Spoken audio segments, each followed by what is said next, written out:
pense qu'on doit un peu s'adapter au système de micro parce que, comme Fatima a dit, je remplace plus ou moins le professeur Ogalo. Elle s'inquiétait tout à l'heure qu'il y avait une différence de taille entre elle et le professeur Ogalo. Donc Fatima, je pense que tu le vois encore, le professeur Ogalo ici. Chers participants et collaborateurs d'Africa Adapt, bonjour. C'est un honneur pour moi de représenter le Forum pour la recherche agricole en Afrique, le FARA, qui est l'un des partenaires principaux d'Africa Adapt, parmi les 4 institutions facilitant et coordonnant le réseau. Un des enjeux majeurs qui a été identifié au sein de l'Assemblée générale du FARA, qui s'était tenue à Ouagadougou en juillet 2010, concerne justement les changements climatiques. C'est ainsi que le secrétariat du FARA a été mandaté de prendre en compte cet enjeu majeur dans son programme de travail. En particulier, la 5e Assemblée générale du FARA a approuvé que le FARA devrait travailler avec des institutions pertinentes pour construire une plateforme de connaissances sur les changements climatiques. Cette plateforme doit mettre à profit les connaissances existantes, mais aussi établir les liens entre l'adaptation au changement climatique et l'atténuation.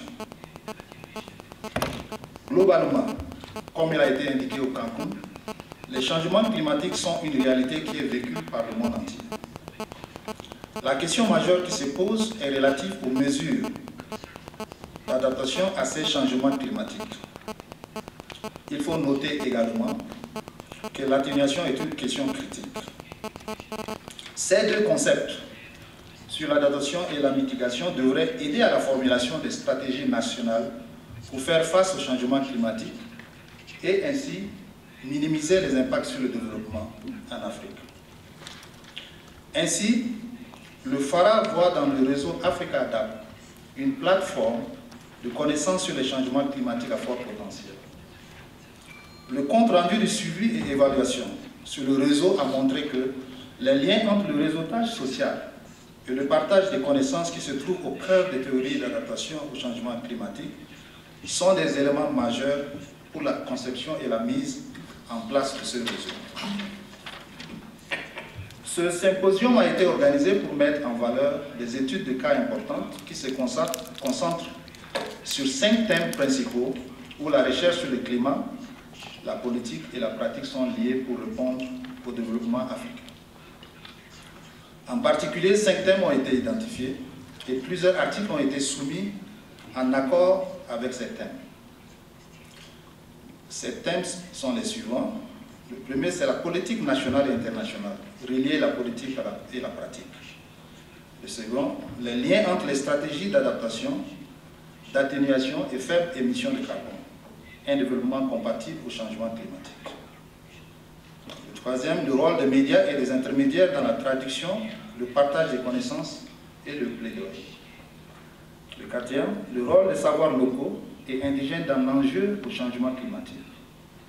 Et le cinquième, réflexion contemporaine sur les réponses communautaires, du local au global.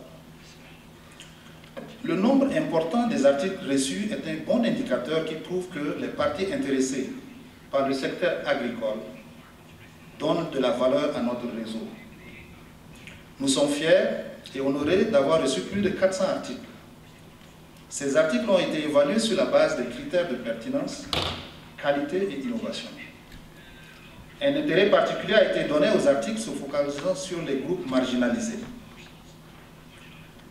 C'est encore un honneur pour moi d'ouvrir ce symposium qui, j'espère, donnera à l'Afrique une approche stratégique sur les moyens et mesures pour faire face au changement climatique efficacement et rapidement, comme par exemple sur notre positionnement au prochain COP17 à Durban, en Afrique du Sud. Une connaissance plus grande des éléments majeurs qui lient stratégie d'adaptation et d'atténuation pour le développement de l'Afrique. Un réseau plus fort qui pourra faciliter l'échange des connaissances et les partenariats construits sur la mise en valeur des ressources. J'ai la ferme conviction que l'équipe indépendante qui a évalué le réseau Africa ADAPT a justement spécifié que les perspectives d'avenir d'Africa ADAPT sont prometteuses. Je vous souhaite donc de bonnes délibérations au cours de cette semaine. Merci.